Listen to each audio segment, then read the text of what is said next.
Hey folks, BlackCross here, and welcome back to another backlog review video, guys. Today's backlog, I want to talk about specifically White Knight Chronicles 1 and White Knight Chronicles 2. So yeah, this was a PlayStation 3 title at the time, and I finally got around to playing it. Now, before we get on to the main game and everything like that, I do want to go ahead and say right now, if you're remotely interested in playing through White Knight Chronicles 1 and 2, you don't have to purchase both games. And technically, the physical copy per se, if you purchase White Knight Chronicles 2, it should have a copy of White Knight Chronicles 1 already in. So you can play through both 1 and 2 just by purchasing the one game. In my case though, I did have both White Knight Chronicles 1 and 2. I didn't realize that, yes, it did come with White Knight Chronicles 1.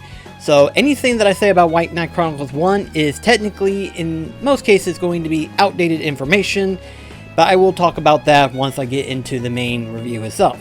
So just to let you know, if you're curious about this game and you want to play it, you just have to purchase White Knight Chronicles 2. You don't have to purchase both 1 and 2, as the second one should have what is classified as the HD version of White Knight Chronicles 1.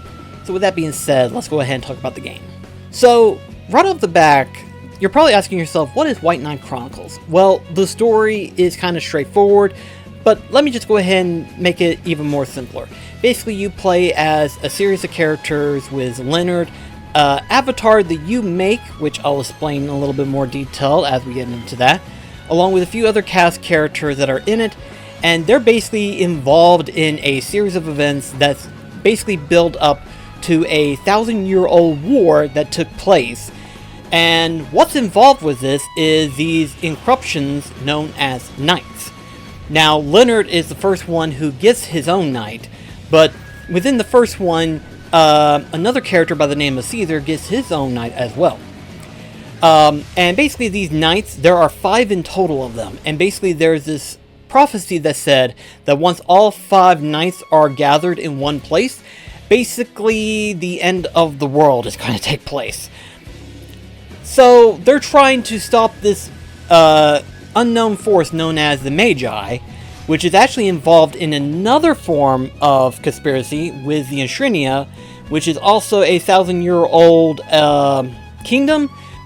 At first it sounds complicated, but that's only because, again, in White Knight Chronicles 1, you go through the story as is. You know, you're basically trying to understand what's going on, what are the knights involved, how do you stop it, so on and so forth. White Knight Chronicles 2 kind of not only does a little bit of the information that needs to be explained, but also 2 kind of goes in depth as to what's going on and what the upcoming battle is going to be like and stuff. So within the first White Knight Chronicles, you're just mostly kind of going through the landscape, trying to solve the mystery and try to understand the knights and everything like that.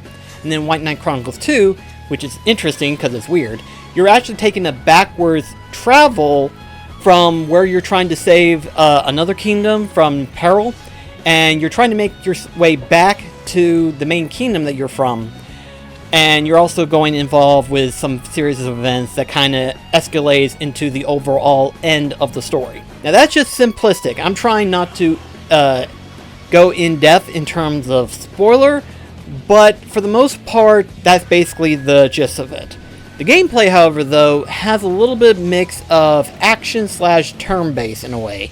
And the best way that I can explain it is like Final Fantasy 13 with the Tales series in a kind of weird sense. So here's the basic compound of it all. So first of all, you do learn different abilities, you do learn certain moves, depending on the weapon that you are wielding, per se. And this works for the majority of the characters, with the exception of your avatar. Your avatar learns any abilities, any form of weaponry and everything like that. The other characters, the main story cast, has certain weapons / certain abilities that they themselves can learn, but not all of it. And depending on the character, depends on what type of abilities / weapons that they are able to wield. So not everyone is able to wield a staff, but a good majority of it can use some moves, depending on how you're wanting to build your character and stuff like that. And of course, depending on the ability / moves that you've learned, you can then put them into your command deck. Now this command deck you then select through 3 tiers, going up and down, selecting whatever ability you're going to be using, and you're basically waiting on this circle bar that's filling up to where that way by the time it's filled up, you then initiate the move that you're going to be applying. So it depends on how you look at it. It can be thought as Final Fantasy 13 with its turn-based in a way, where you select abilities and moves, customizing it and stuff like that, but it's also slightly more action-based as you're actually controlling the characters, and then of course you're inputting the move that you're going to be doing. Now of course you can also do combos with the abilities, and these combos, depending on the moves themselves, do require what's called action commands. These action commands are mostly used for one of 3 things: either some abilities, all your combos whenever you put them together, or your encryptions encryption. I always mess that up for some reason, but the knights per se, to summon up your knight. And of course, again, only select characters have the ability to use a knight. We'll go into that detail whenever I progress into the second game. At first, White Knight Chronicles 1, there were some moves that require you to have action commands. And depending on the moves, depends on if it's going to be 1, 2, sometimes even 3. And then if you try to put them into a combo, you can stack up to 8 different moves, but it also requires a number of action command points that it's going to be required to use them. Now, of course, you can build these up through combat, much like how in Kingdom Hearts 1, you can build up your MP gauge by attacking and everything like that. It's the same concept in this one, where if you're fighting and everything like that, eventually you build up enough action commands to where you can use them. Also, too, you also have to have MP to cast spells and use certain abilities depending on the criteria of that ability and stuff like that. I should also mention one other thing about White Knight Chronicles 1, which also goes into White Knight Chronicles 2, but again, I'll talk about White Knight Chronicles 2 whenever I get there. And that is the fact that why you have a avatar. You know, when you start the game, you customize your own avatar, and this avatar basically joins in with the group. You know, it's kind of involved in a very, very light manner. And by light manner, I mean he's basically a background character that does nothing to the story. And it's like, why did they do this? Why? Well, the reason is because this game actually has an online mode. Yes, at one point it did have a online mode where your avatar and other players' avatars can initiate these different quests that you can attain in the game. Now, in White Knight Chronicles 1, you can choose either solo or multiplayer. Obviously, in multiplayer, you get to have up to, I believe, 4 or 6, depending on the quest per se. But if you're doing solo, in White Knight Chronicles 1, unfortunately, you are by yourself. I kid you not, they send you by yourself. They don't have any of the other characters with you, you're just by yourself. So, in some cases, some of the quests are not actually best done alone. Especially early on. If you're trying to do a quest that says, oh, level 5 requirement, you're doing it by yourself, so therefore that level 5 requirement might be a little bit of a stretch. You might want to be best a little bit over leveled in order to take these quests on. Because, trust me whenever I say this, you can't. You just can't. Now, on the other hand, though, in this mode, you also have the ability to where you can also custom create your own town. Now, why is this important? Well, depending on your overall progression, depends on how the town's going to look. So the town itself can be customized in however way, but the biggest selling point of having your own town is basically having your own hub. And by hub, I mean basically depending on the residents that live in this town, / the items that you've made to where you can put into the town. Depending on the overall scope and status of your town, depends on what items are sellable within the merchant. So yeah, you have the ability to where you can use this town to upgrade your avatar's weapons and armor, to buy new items and stuff like that, and also to purchase items from said shop. And you have either just the regular inventory items or the binding material items. And depending on your overall stats of the town, whether it's more towards crystals and ores, or like monster materials, or whatever the case may be, depending on your stats, depends on what items actually show up in the shop. And this is actually quite handy, I feel like. This is very quite handy.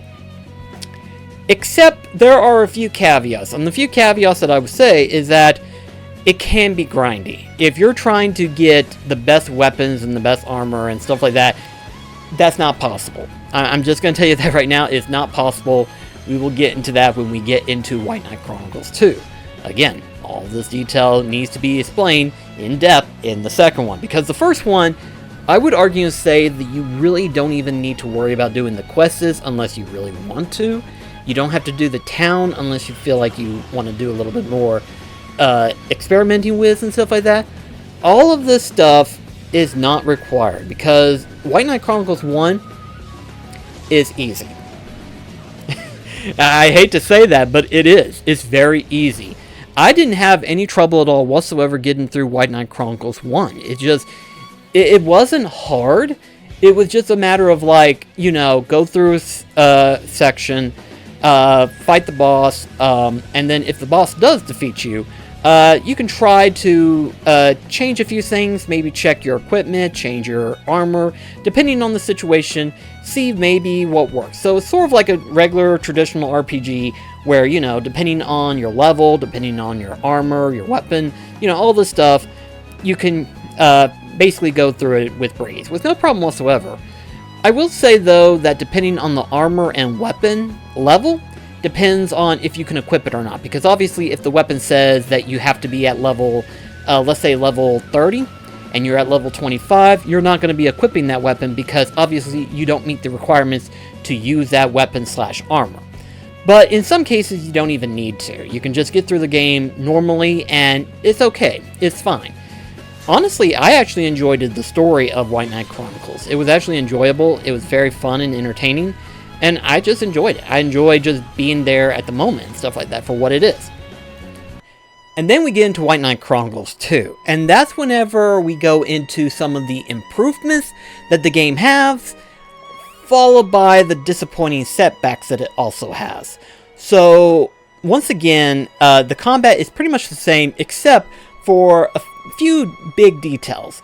Big detail number one, the combat is a lot more improved. There's a lot more improvement with the flow of combat. It's a lot more steadier. It's a lot more enhanced. And there are new abilities that you can learn in the ability tiers and stuff like that. There are new abilities that are added that hadn't been featured into White Knight Chronicles 1. So all those improvements and enhancement makes the game a lot more entertaining and a lot more enjoyable, depending on how you look at it and stuff like that. Now, of course, depending on if you want to classify this as a spoiler, but I don't think it's that big of a spoiler, as it's something that, you know, you can actually get. So, technically, in the story, you do attain a third knight. I won't say who it is or what it is, but you do eventually get a third knight. But you also can have an avatar knight. Yes, your avatar gets to have his own knight. Now, this knight is actually made by the Kingdom's research team, so it's completely separate from the main knights themselves. So it's completely different, but you get to customize your knight. That being said, however, though, it's also tied into another issue that we will discuss in a little bit. I also want to talk a little bit about the online stuff. Now, I said the online stuff, but the online servers have been shut down. They are no longer available. Obviously, this was made in the PlayStation 3. Here we are in the PlayStation 5. So that server is long gone. So any information in regards to playing online and stuff like that, obviously this took place 14 years ago. So yeah, it took a long time trying to find a guide that was actually helpful in some cases. The improvements that they've done with the online stuff is actually better. Because on the one hand, while in White Knight Chronicles 1, you were by yourself, in White Knight Chronicles 2, you're not by yourself. When you're doing solo, you do have your party cast characters actually join you. So that's great. That means that playing through these missions are actually quite enjoyable, because you actually have your own cast characters joining you on these quests. You do, however, are mandatory to play as the avatar, but that's okay, because obviously You have the ability to adjust the moves and abilities still. You're able to select items and give them and stuff like that. Fix up your equipment and everything like that. So obviously, going through the missions, depending on how you build your team, is pretty good, actually. And in all honesty, it's not that bad. Now, I've talked about it steadily as we went through the game. What I will say is this, is that White Knight Chronicles 1 and 2/3 of White Knight Chronicles 2 is pretty much a breeze. It's pretty much straightforward. You will not have any trouble whatsoever getting through the game. You'll be perfectly fine. And beyond just like enhancing your equipment, maybe finding some new equipment, new weapons, you know, depending on your overall progression and everything like that, through the guild, through your weapons, through binding and all that stuff, depending on your normal progression, you should be going through it just fine. However, though, once you get to the last part of the game, the last third quarter of the game, that's when the difficulty decides to finally go up, and unfortunately everything else goes down, I'm afraid. Like, big time down. So, what do I mean by that? Well, it gets harder, and by harder, I do mean it does get a lot harder. Obviously, being the final part of the game, it's gonna get hard, but it was pretty much easy for the most part. It was steadily easy. There was no real rush in order to get enhanced weaponry, enhanced armor, or whatever the case may be, to get through the final parts of the game. But once I finally got there, it took me a long time just to get through one segment of the final part. Now, there are 3 separate segments up to the final part that I will say, and of those 3 segments, they were by far the hardest part of the game. Why is that? Well, it's not the enemies. It's the bosses. Some of the bosses are ridiculously stupid and insane. I won't go into details because, again, this is depth into spoiler territory, but because of what they were and what all was involved, it made it almost impossible to get through. And I say almost impossible because of one major flaw issue that this game has, and that's by incorporating the online campaign mode that this game has into the story. I kid you not. Now, why is this an issue? Why is this a problem? Well, obviously the online campaign is tied to the guild portion of the game. Now, this guild, you can do this in any number of ways. You can do errands, you can do quests, you can do bounty hunts. There's a lot of variety that you can do to build up your rank in the guild. Now, if you're not at level 18 in that guild, your cap at level is 65. I wish I was kidding, but I'm not. Apparently 65 is the cap unless you level up your guild. Once you level it up further, and as high as up as you could possibly get, which I believe the cap is 20 for how high your level is going to get, you can get up to level 80. And that's as high as it goes. Level 80 is a max. If you max out your guild, that is, per se. Which I think the max is 31, but you only need to be at level 20 to get to your max level, per se. And even that is just the start of it. That's the start of the issue. Because while, yes, leveling up your guild does help you to, A, build up your town bigger to where you can put more stuff in it, to where you can get better items, per se. 2, where you're able to increase your level cap up to 80, which is great, depending on how you look at it. But there are a number of issues that I will say that can be a problem. So, how well can you handle grinding? How can you handle grinding? I think we can all say we've all handled a level of grind to a certain extent. You know, Kingdom Hearts, slightly grindy. Final Fantasy, depending on the game, depending on the age that it was made, can be grindy, but not that bad. I would say the hardest grind that I've ever had before this one was probably like the God Hand series, which is almost like a Monster Hunter segment game. But that's even built on the concept of grinding. But really, in all honesty, is realistic grinding. It's not impossible, per se. White Knight Chronicles? This was by far the most grindiest game I've ever played, okay? The most grindiest. And how is that so? Well, you have to grind your guild level just to where you can earn new jobs, new requests, new bounties, to where you can actually then go into them to level up your guild a little bit higher. Because leveling up in this game is kind of slow. How slow?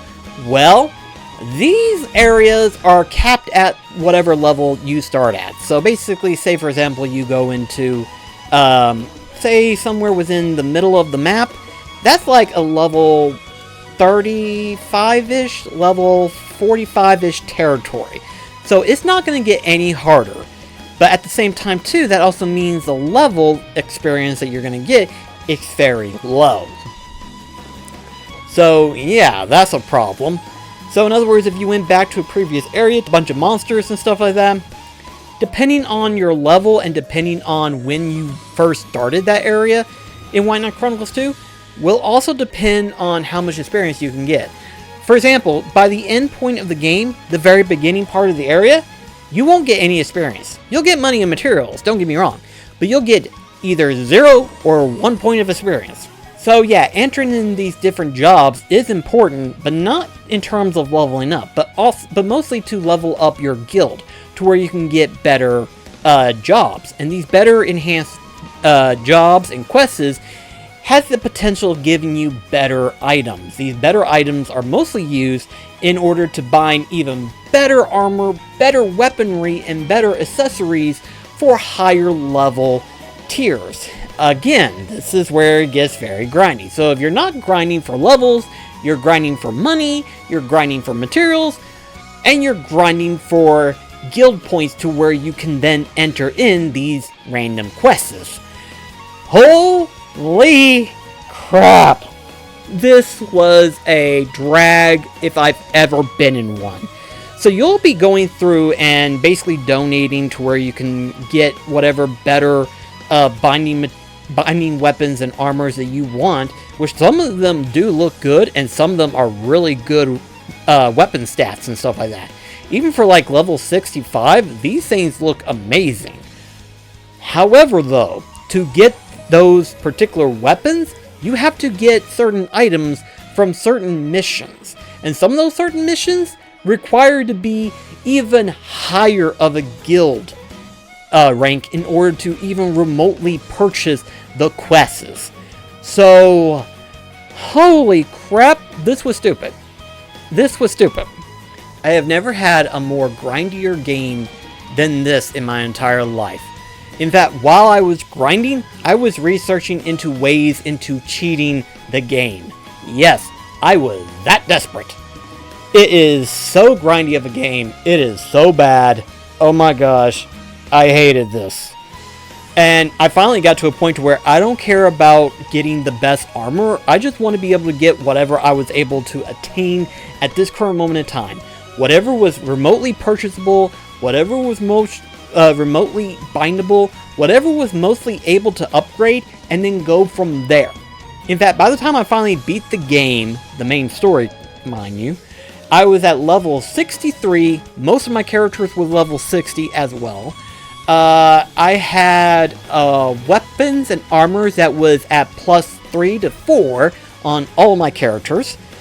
And keep in mind, these weapons and armors was mostly set at level 60. So in other words, some of these were kind of on the low, high tier.